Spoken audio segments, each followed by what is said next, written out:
Olá, bom dia! Tudo cada vez melhor? Bom dia para você que já acordou, já tomou seu café ou tá aí tomando seu café e tá se pensando por que eu acordei hoje, né? Qual o sentido de tudo isso, de nós estarmos aqui? E então, para contribuir com essa reflexão, a gente continua estudando hoje mais insights do livro Autobiografia de um Yogi, de Paramahansa Yogananda, né, para que a gente possa então entender melhor esse mundo em que nós estamos vivendo, encontrar os nossos propósitos de vida, fazer escolhas melhores, né, nas nossas vidas, com menos arrependimento e mais autorrealização, quem sabe. Então esse livro, como eu falei na primeira live, cheio de histórias sobrenaturais. Eu trago aqui então insights, preceitos que eu acredito que servem para nos ajudar a pavimentar esse nosso propósito de vida aqui. E começando então, tem uma passagem um capítulo que ele fala sobre o santo dos perfumes. E após aquele encontro com o sadhu que ele teve no templo Kali, que eu conto a história na primeira live, no finalzinho dessa conversa, o sadhu falou para ele assim: olha, hoje você vai ter uma experiência, como ele coloca aqui na palavra assim, invulgar, né? Uma experiência meio estranha, mas você vai entender depois por quê.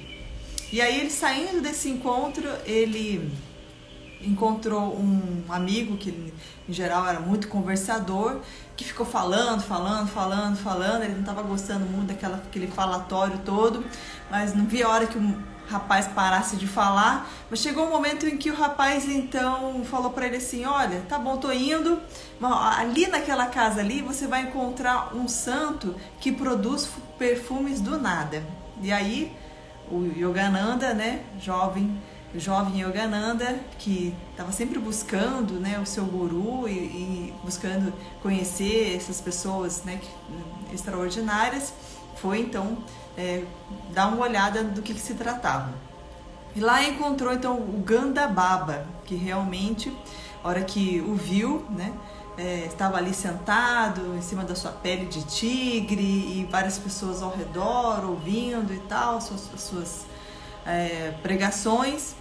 E aí ele conversou rapidamente com o Yogananda, questionando por que fazer perfumes, qual a finalidade de fazer perfumes do nada. E aí ele puxou a mão do Yogananda como se fosse dar uma bênção e perguntou para ele: qual perfume você gostaria? E ele falou: de rosas. Então ele tocou na mão do Yogananda e ficou exalando um perfume de rosas. Aí o Yogananda rapidamente pegou uma flor ali que não tem cheiro nenhum e falou: quero que essa flor cheire jasmim. E ele passou então a flor pro santo dos perfumes, o Gandababa, e a flor então passou a exalar um perfume de jasmim. Mas ele questionou ainda mais um pouco ali o Gandababa, né? E acabou ficando ali ouvindo a palestra dele.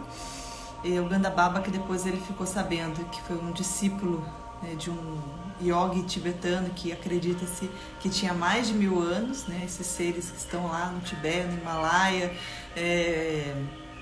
Tem algumas histórias assim de pessoas que já ultrapassaram muitos anos, centenas de anos de vida e mantém inclusive o seu corpo jovem. Ele tem uma foto aqui de uma yogini que tem mais de 100 anos e não tem cabelos brancos, enfim, né? Aqui tem essas histórias bem sobrenaturais, como eu falei.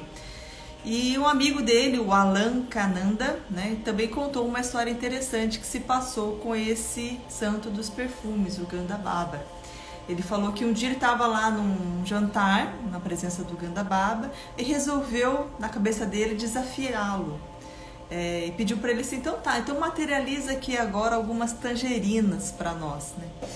E essas tangerinas, do nada, assim, de um pão indiano que tinha para cada um servido na mesa, dentro se transformou em uma tangerina descascada. Então esse foi um fato que realmente bastante interessante, que ele coloca aqui para a gente conhecer esses poderes sensoriais. Agora a gente vai entender por que ele efetuava essas materializações. Como que ele conseguia fazer isso? Então, aqui diz o seguinte: os diferentes estímulos sensoriais, né, os estímulos dos sentidos, são produzidos por variações vibratórias nos elétrons e nos prótons. Então, tudo tem essa formação, né, atômica, e são reguladas por prana, né? Aqui ele coloca o nome também de prana como vitátrons, né, que é um nome que você só encontra nesse livro. Então, regulados por prana, por energia vital. Então, esses estímulos sensoriais são regulados por energia vital, por prana, forças vitais sutis ou energias mais finas que as atômicas. Então, esses estímulos sensoriais que a gente sente são forças sutis ou energias mais finas que as atômicas. Então, os vitátrons são inteligentemente carregados com as 5 diferentes substâncias ideativas sensoriais. Essas energias, elas são carregadas com essas substâncias ideativas que estão no plano das ideias. A gente pode fazer um paralelo aí com o que a gente aprendeu na República de Platão, então sensoriais. E aí, continuando a explicação, ela diz assim: Gandhababa, em sintonia com essa força prânica, com essa energia vital, por meio de certas práticas e da yoga, podia fazer com que os vitátrons, esse prana, essa energia vital, recombinasse a sua estrutura vibratória, objetivando então o resultado desejado. Então, seus perfumes, frutas e outros milagres eram materializações autênticas de vibrações terrenas, de vibrações que estão aqui neste mundo, e não sensações internas produzidas então de repente por uma hipnose. Realmente ele materializava utilizando essas vibrações terrenas. E aí ele tem um ensinamento que diz o seguinte, que ele coloca assim: despertos em Deus, os verdadeiros santos efetuam vibrações neste mundo onírico, esse mundo que nós vivemos, o mundo do grande sonho de Deus, nesse mundo efêmero, passageiro, por meio da vontade harmoniosamente sintonizada com o Criador do sonho cósmico. Então ele só consegue fazer isso porque ele está ali se colocando harmoniosamente sintonizado com o Criador desse sonho cósmico. Contudo, né, essa prática desses milagres, como efetuados pelo santo dos perfumes, segundo Yogananda, é espetacular, mas é espiritualmente inútil. E os mestres desprezam essa exibição e essa ostentação de poderes incomuns. Foi isso que o Yogananda, nessa primeira conversa com o santo dos perfumes, estava travando. Qual a finalidade disso, né? E não tem realmente grande finalidade. Mas é interessante esse ensinamento que ele traz, né? Despertos em Deus, os verdadeiros santos efetuam alterações nesse mundo onírico, por meio da vontade harmoniosamente sintonizada com o Criador do sonho cósmico. Então, despertos em Deus, né? Estamos aí despertando, né? Buscando despertar. Mas os despertos em Deus, né, conseguem efetuar essas alterações nesse mundo aqui por meio da vontade. Lembra aquela vontade, né, que está lá no topo da Constituição Septenária, que ensinamentos, né, orientais hindus também né, colocam para a gente como a nossa Constituição de corpo material, corpo etérico, corpo energético, né, corpo, a mente, né, da inteligência, a mente mais concretamente da inteligência, a intuição e a vontade, que está lá no topo, né, da nossa Constituição septenária. Essa vontade harmoniosamente sintonizada com o Criador do sonho cósmico.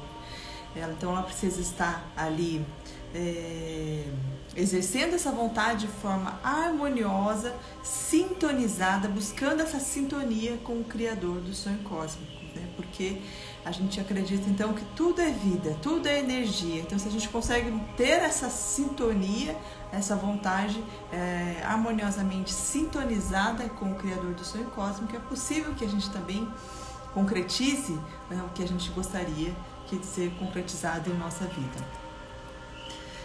Aí ele coloca aqui uma citação de um místico persa chamado Abu Said. O Abu Said, então ele começa falando o seguinte: um homem verdadeiro é o que vive com retidão entre os seus companheiros e compra e vende, todavia nem por um instante se esquece de Deus. Então ali o homem verdadeiro, né, para a gente entender, eu acho interessante esses insights, esses ensinamentos, né, que nos dão realmente esse norte, né, de como viver. Então, o homem verdadeiro é o que vive com retidão entre os seus companheiros. Então, tá entre todos, que compra e vende, mas todavia nem por um instante se esquece de Deus. Então, tá naquela vida, vivendo a vida de que todos nós temos, mas nem por um instante se esquece de Deus. Então, continuando, ele diz: comprar e vender sem jamais esquecer de Deus. Tem uma explicação aqui no livro que diz o seguinte: o ideal é que mão e coração trabalhem juntos, harmoniosamente. Então, mão e coração trabalhem juntos, harmoniosamente. Então, nossa mão, nosso trabalho, nossa energia física e a nossa emoção, né, também estejam ali harmoniosamente trabalhando juntos. Então, ele coloca aqui: hindus, em geral, né, quando a gente ouve falar, pensa, imagina um hindu conhecido como inatividade, antissocial. Contudo, ele nos ensina, nos faz conhecer que o quádruplo védico, né, o quádruplo plano védico para a vida humana é, contudo, bem equilibrado. Então, para as massas, né, reservando metade do tempo para o estudo e os deveres domésticos, o que a gente tem que fazer realmente aqui para sobreviver, e a outra metade a contemplação e as práticas de meditação. Essa é a orientação, então, do quádruplo plano védico para a vida humana. A gente passar a se preocupar metade do tempo, ocupar metade do nosso tempo, né, com o que a gente precisa fazer, com os estudos, né, para que a gente possa entender melhor o que a gente tem aí para conhecer, e todos os nossos deveres, e a outra metade a gente contemplar, a gente buscar então essa meditação. Dizem então que realmente civilizações antigas viviam dessa forma, né? Metade do tempo eles faziam o que precisavam fazer, outra metade eles contemplavam, então, e buscavam essa sintonia que é tão necessária para que tudo corra bem aqui nesse nosso dia a dia. Então, diante disso, a gente pode refletir sobre a nossa vida, né? Sobre o nosso modo de vida. Será que a gente está tendo essa postura mental de retidão, né? De mão e coração em tudo que fazemos, né? O nosso presente hoje está construindo o nosso destino, esse nosso momento agora, viver agora. Então, nossos pensamentos, nossos sentimentos, nossos atos estão formando o nosso caráter, né? Então, aonde que a gente vai chegar se a gente for refletir hoje sobre o nosso modo de vida? Onde que a gente vai chegar? O que esse nosso dia a dia, essa nossa rotina diária, como nós estamos vivendo, vai nos levar? Mais próximo ou mais longe do nosso propósito de vida aqui? Essa reflexão que a gente pode fazer diante desses ensinamentos, né? Continuando, Abu Said fala sobre a vida religiosa. Então ele diz que é colocar de lado o que tiver na cabeça, desejos e ambições egoísticas, é dar liberalmente o que tiver na mão e nunca recuar ante os golpes da adversidade. Então, mais uma reflexão. Será que nós estamos prontos, né, para a vida religiosa dessa forma? Dispostos a deixar de lado nossas ambições egoísticas, dar liberalmente o que estivermos na mão e nunca recuar diante os golpes das adversidades, né? Então, sem autopiedade, sem espaço para autopiedade, para autocompaixão, para ficar ali, né, de mimimi, nunca recuar diante dos golpes da adversidade, buscando, que esses ensinamentos sempre estão nos orientando, né? Manter essa serenidade, essa agradabilidade, independente das condições ao nosso redor. E sobre solidão, serviço e orações, ele diz o seguinte: solidão é necessária para estabelecer-se no eu, mas depois os mestres voltam ao mundo para servi-lo.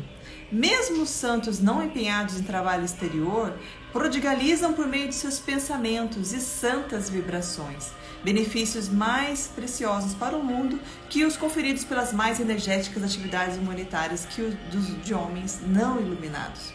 Então, a solidão é necessária para se estabelecer-se no eu, mas depois os mestres voltam para servi-lo. Eles podem servi-lo, então, de forma em pensamentos e santas vibrações que, pelo que diz aqui nessa passagem, que são benefícios mais preciosos para o mundo que, de repente, as mais energéticas atividades humanitárias de homens não iluminados. Então, a todo momento nós podemos contribuir para a melhoria, né, do nosso mundo, do nosso ambiente, com nossos pensamentos e nossas santas vibrações também. Ele continua dizendo: os grandes seres, cada um a seu modo e com frequência indo de encontro à ferrenha oposição, esforçam-se altruisticamente para inspirar e elevar o próximo. Nenhum ideal religioso ou social hindu é meramente negativo. Então, a gente trago aqui agora alguns desses ensinamentos, né, hindus. Então, tem que se chama Ahimsa, que é aquele que era praticado pelo Mahatma Gandhi, né? Então, a não violência, denominada virtude integral, Sakala Dharma, no Mahabharata, é um preceito positivo devido à concepção de que quem não está ajudando os outros está, de algum modo, causando-lhe dano. Então, ou nós estamos ajudando, ou se nós não estamos ajudando, nós estamos causando um dano também. Não é só a não ação que não estou fazendo nada de ruim especificamente, então não estou causando dano, mas também deixar de ajudar também está fazendo com que estejamos aí, então, por esse ensinamento, causando dano também. Então, quem não está ajudando os outros está, de algum modo, causando-lhe dano. E o Swami Tigre, né? Swami Tigre. Então, nessa busca de Yogananda pelo seu guru, ele conheceu diversos swamis, né? Ele vai passar a contar a história que ele teve com alguns deles aqui. E o Swami Tigre é uma história bastante interessante. Por que ele tinha esse nome? Porque antes de se tornar um monge Swami, ele era sempre foi, enquanto viveu, um homem muito forte, e ele era conhecido por domar tigres, né? Então ele enfrentava tigres com os seus braços, com a sua força, com os seus músculos. E aí ele vai dar essa orientação aqui, né? A mente é que maneja os músculos. E essa história do Swami Tigre, até ele se tornar um Swami, também é bem interessante, porque em um determinado momento, ele era bem conhecido pela sua força física, por domar tigres. Em um determinado momento, um santo chegou para o pai dele e falou: olha, é melhor que ele pare com isso, porque a próxima ele pode se dar muito mal. E ele, então, foi fazer uma viagem, e nessa viagem ele foi desafiado por um príncipe, de que ele tinha lá um tigre, o Rajá, né, que ele gostaria então que ele travasse essa luta, essa última luta com esse tigre. Só que, devido a essa conversa que ele teve com esse príncipe, ele se sentiu aí desafiado, né, e acabou então cedendo a essa pressão e acabou aceitando, embora ele já tivesse tido esse presságio desse santo, que era melhor ele parar com isso. E aí o príncipe fez um grande evento, construiu um local para que fosse feita essa luta, e deixou lá o tigre vários dias sem se alimentar, né? Fazendo com que então o tigre ficasse faminto na hora da luta. E essa luta realmente quase levou o Swami Tigre a destruição da sua própria vida, mas por uma fração aí de força, ele acabou conseguindo derrotar, né, controlar esse tigre e manteve a sua vida a muito custo, né? Teve um grande preparo aí depois para que ele pudesse se manter vivo depois dessa luta, e aí ele prometeu então que ele ia buscar esse santo, né, que fez esse presságio, né, e passou então a segui-lo, a tê-lo como guru. Mas desses ensinamentos que o Swami Tigre passou por Yogananda, ele diz o seguinte: o corpo é literalmente construído e sustentado pela mente. Sob a pressão dos instintos e de vidas anteriores, fraquezas e forças infiltram-se gradualmente na consciência humana, expressando-se como hábitos que por sua vez constroem o corpo, desejável ou indesejável. A fragilidade física tem origem mental. Em círculo vicioso, o corpo escravizado pelos hábitos limita a mente. Então, vamos entender aqui alguns desses ensinamentos aqui bastante interessantes. Então, sob a pressão de instintos de vidas anteriores. Então, ele considera, também nós estamos trazendo e vivendo sob a pressão de instintos de vidas anteriores, fraquezas e forças infiltram-se gradualmente na nossa consciência e expressam-se por maus hábitos, né? Hábitos de alimentares, hábitos de preguiça, enfim, que por sua vez constroem um corpo desejável e indesejável. Dependendo dos nossos hábitos, nós estamos construindo um corpo desejável ou indesejável. A fragilidade física, então, ela tem origem mental. Em um círculo vicioso, o corpo é escravizado pelos hábitos e limita a mente. Aí ele vai dizer mais ainda. Se o amo permite que o servo lhe dê ordens, este se torna autocrático, então se torna despótico, se torna autoritário, se torna um tirano. Assim também a mente fica escravizada quando se submete às ordens do corpo. Então, se o amo, né, imagina um amo, permite que o seu servo lhe dê ordens, então o servo se torna um tirano. E assim também a mente, se ela se submete às ordens do corpo, ela acaba ficando escravizada quando ela deveria dominar esse corpo. Então, todo momento o nosso corpo está tentando assumir o controle. Quanto mais corda a gente dá para ele, né? Vou ficar mais um pouquinho na cama, vou comer esse docinho aqui, né? Enfim, essa preguiça faz com que a gente cada vez mais dê mais força para esse corpo que não tem consciência, que está se autodestruindo também ao mesmo tempo. E aí, então, como eu falei, esse Swami Tigre, já encerrando essa parte do Swami Tigre, ele passou então a desejar encontrar esse santo que teve esse presságio sobre a sua vida, e quando o encontrou, o santo prontamente disse para ele: chega de dominar tigres, venha comigo, vou lhe ensinar a subjugar as feras da ignorância que espreitam nas selvas da mente humana. Então chega de dominar tigres, vamos dominar a nossa mente, dominar a nós mesmos. Agora, já passando para a história do santo que levitava, né, o Nagendranath Baduri. Bem interessante também alguns ensinamentos que ele traz aqui sobre esse contato que ele teve com esse santo. Então, primeiramente teve a pergunta, né, como ele pode permanecer no ar? Aí a resposta é a seguinte: o corpo de um yogi perde a sua densidade, né, depois de praticar certos pranayamas, que é esse controle da energia vital. Então ele vai perdendo esse peso gravitacional que faz com que ele fique grudado à terra depois de praticar bastante tempo esses pranayamas. E esse estado de superconsciência, né, que o Yogananda presenciou em mais de um momento desse yogi, né, no momento em que ele realmente coloca, né, nesse trabalho desse pranayama, teve uma passagem em que ele colocou tanta força que parecia uma tempestade no ambiente que eles estavam ali no quarto, né?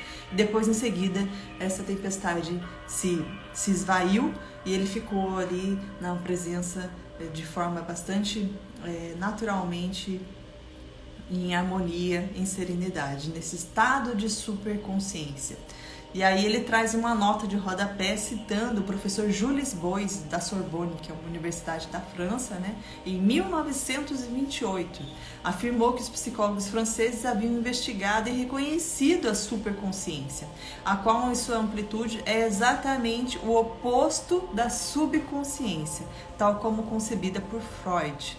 Então, compreende as faculdades em que o homem, né, que fazem de um homem verdadeiro e não apenas um super animal. Então essa superconsciência que os psicólogos, né, já pesquisaram e reconheceram a existência e fazem com que o homem seja realmente reconhecido como um homem verdadeiro e não apenas um super animal, né? Não apenas alguém que está aí, que faz parte, né, do reino animal. É essa superconsciência que faz com que o homem não seja considerado um super animal. Então, e a existência da mente superconsciente é reconhecida há muito tempo pela filosofia, sendo na realidade a superalma mencionada por Emerson, né, que é um grande filósofo aí dos Estados Unidos. Então, na filosofia, esse superconsciente, que em 1928, aí, no século passado, né, 100 anos atrás, é reconhecida muito mais tempo pela filosofia, considerada como essa superalma, que é inclusive mencionada por Emerson. E aí, esse santo, Bhaduri Mahasaya, né, ele fala sobre os amigos, né, dizendo assim: os amigos agradecidos são o próprio Deus disfarçado, que vela pelos seus. E ao ser elogiado, né, sobre a sua riqueza familiar, por ter, na verdade, renunciado, né, muitos desses suamis, um dos votos é a renúncia sobre a riqueza material. Então, no momento lá em que ele estava, esse santo Bhaduri Mahasaya, sendo elogiado por isso, por ter renunciado a uma substancial riqueza familiar, ele, em meiga repreensão, diz o seguinte: as multidões míopes do mundo é que são as verdadeiras renunciantes. Renegam a posse de um bem divino, sem paralelo, por um mísero punhado de brinquedos terrenos. Então, ele considera que realmente quem é o renunciante são as pessoas que ficam aí buscando, né, um mísero punhado de brinquedos terrenos, efêmeros, e renegam então a posse de um bem divino sem paralelo. E aí ele, para finalizar, ele diz o seguinte: aquele que deu ar e leite desde o primeiro sopro de vida sabe como cuidar dos seus devotos dia após dia. Então aqui ele revela sua confiança, sua fé na provisão infinita. E agora a gente partindo para entender um pouquinho mais sobre os ensinamentos dos Vedas, né? Então, que são textos sagrados que explanam a natureza de Brahma, o Deus Criador, cuja expressão em cada homem denomina-se Atma, alma. Então, textos que explanam sobre a natureza de Brahma, o Deus Criador, cuja expressão está em cada um de nós como Atma, ou alma. Então, pode-se dizer que toda a importância dos Vedas resume-se na fusão do consciente do Atma com Brahma. Então, buscando essa fusão, né, essa sintonia consciente do nosso Atma com Brahma, da alma com o espírito. Os Vedas revelados por meio do som foram diretamente ouvidos pelos rishis. É uma literatura, né, baseada em cânticos e recitações, e durante milênios as mais de 100 mil estrofes dos Vedas não foram escritas, mas transmitidas oralmente pelos sacerdotes brahmanes. O papel e a pedra, segundo esses sacerdotes, estão sujeitos aos efeitos destrutivos do tempo. Lembrando que lá, milênios atrás, não existia nem papel, né? Era uma pedra mesmo que eles acabavam fazendo alguns registros. Mas eles estão sujeitos aos efeitos destrutivos do tempo.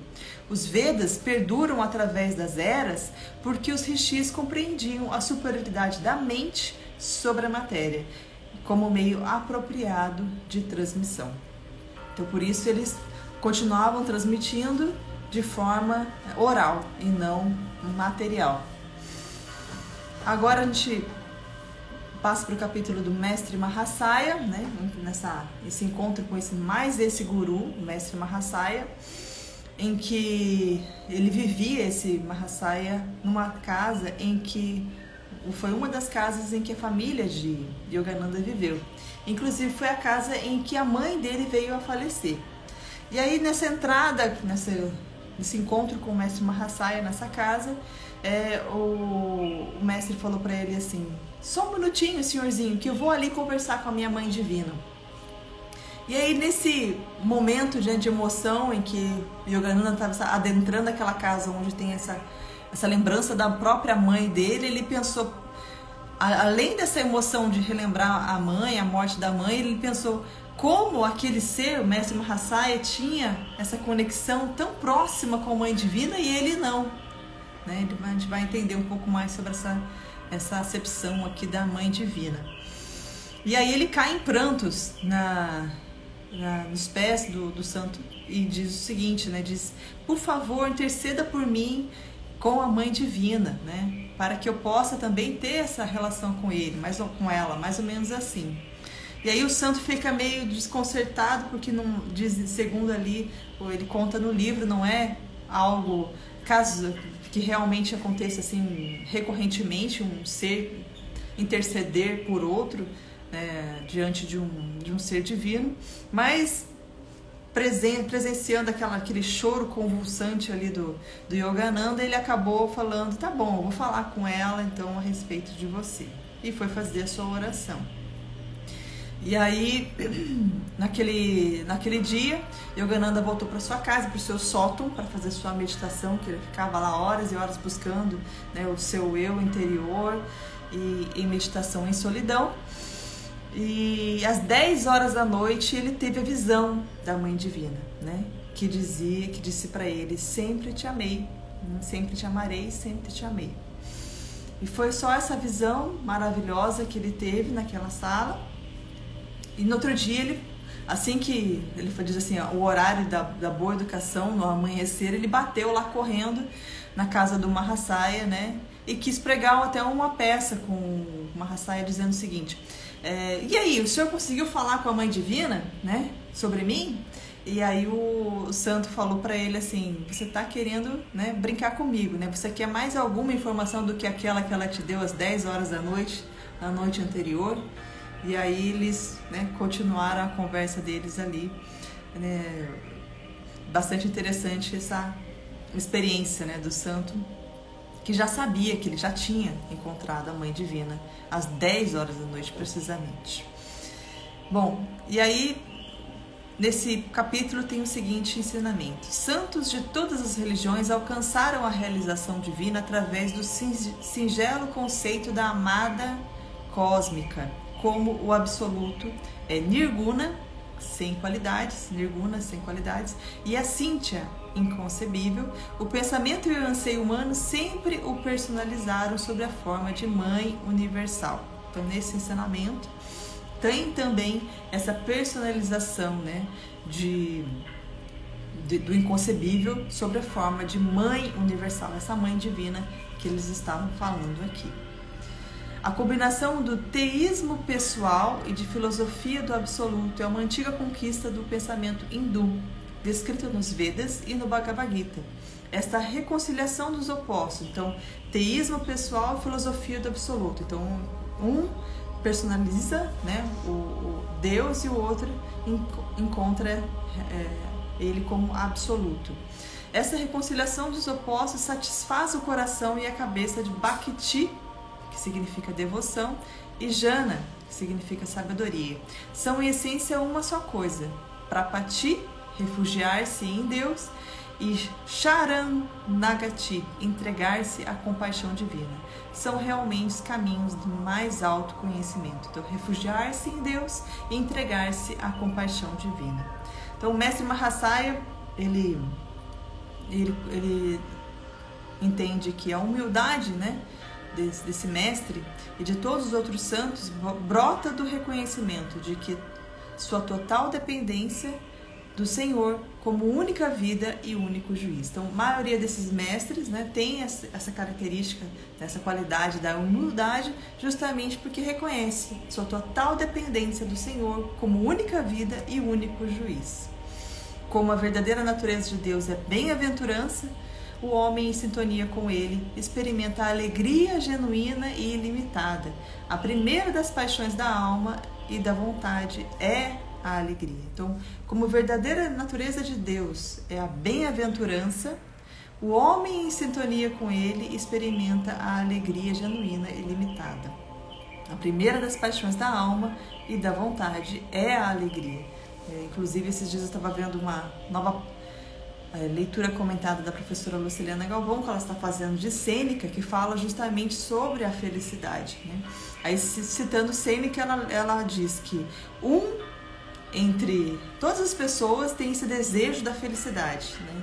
Mas entre 1000 sabe realmente o que é a felicidade, essa verdadeira felicidade. Que muitos de nós ficam buscando a alegria fugaz, né, nesses prazeres da carne, na bebida, nas drogas, e que, né, na comida, que são coisas passageiras, né, são alegrias, mas que não são genuínas e não são ilimitadas, são passageiras. Então, mas aqui ele diz por quê, né? Todos nós buscamos essa felicidade, porque como a verdadeira natureza de Deus é a bem-aventurança, é essa felicidade, essa agradabilidade, o homem em sintonia com Ele, com Deus, experimenta essa alegria genuína e ilimitada.